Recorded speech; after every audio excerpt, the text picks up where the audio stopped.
In the quiet village of Okpuno, surrounded by thick forests and deep rivers, lived a girl named Amara. She was just 18, but her beauty made even older women jealous.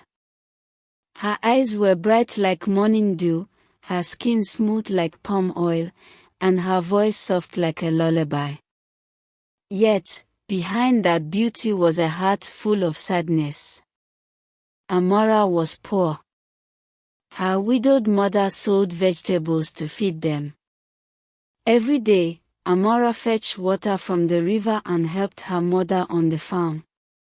People in the village often said, "Beauty like hers won't stay in this village for long." But Amara had no plans to leave. She loved her mother and didn't believe that beauty should be a ticket to escape poverty. Then one evening, something strange happened.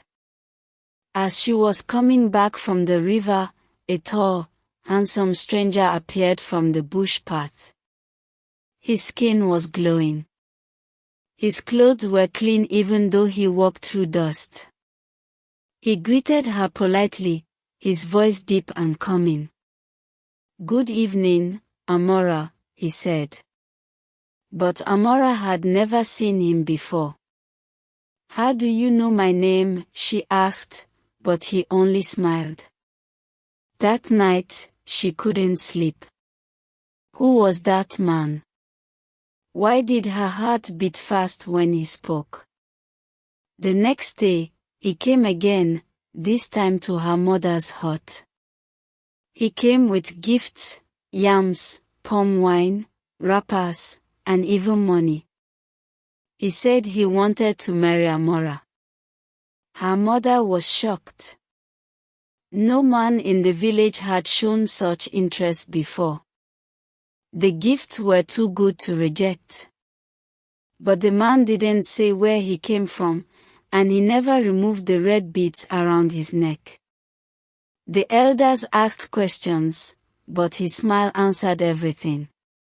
"Amara must say yes," he said, "or something terrible will happen."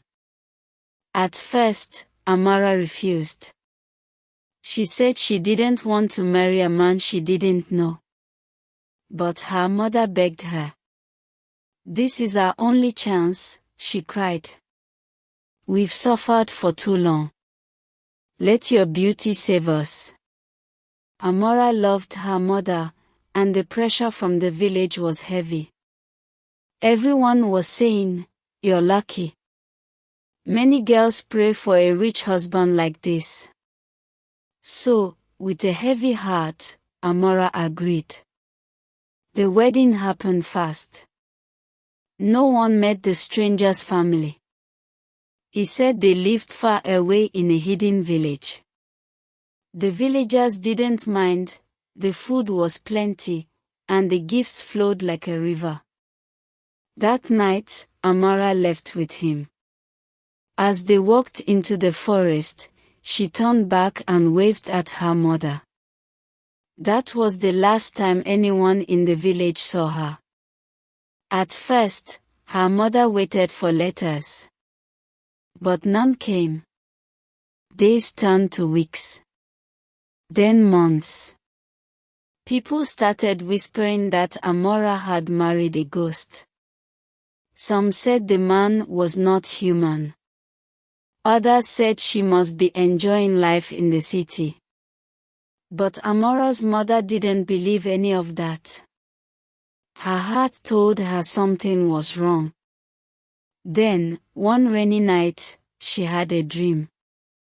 Amara stood in a red river, crying. She was wearing the same clothes from her wedding day. Her eyes were bleeding. "Mama," she said in the dream, "he took me beyond the world of the living. His bride price was death. I didn't know I was marrying a spirit." Her mother woke up screaming. She ran to the elders, crying and shaking. "My daughter is gone," she said. "He wasn't a man. He was something else." But it was too late. Amara had vanished.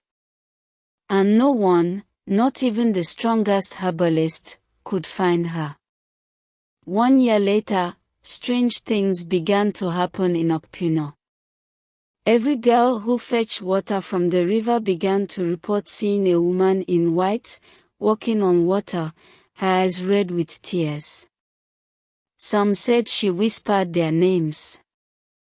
Others said she called out for her mother. Fear gripped the village. People stopped sending their daughters to the river. They started using wells instead. The chief called the oldest seer in the land, a blind woman named Mama Ozioma, to speak to the spirits. After 3 days of fasting, Mama Ozioma called the whole village together.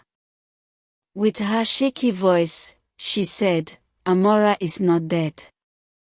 But she is no longer among the living.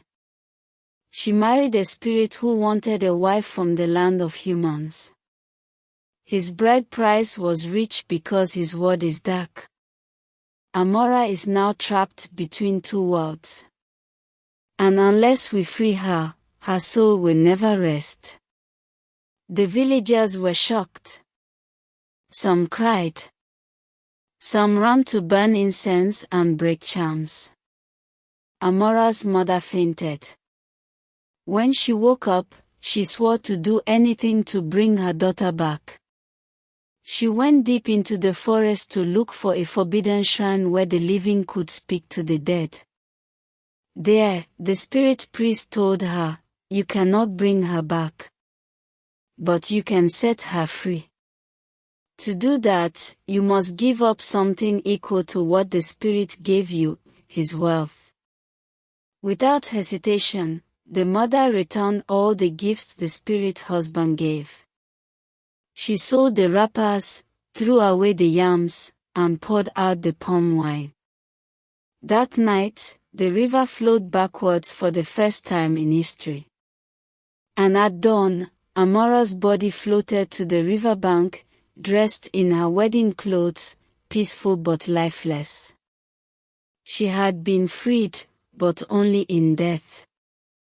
If you enjoyed this story, don't forget to hit the subscribe button and join our storytelling family. More magical tales are waiting for you.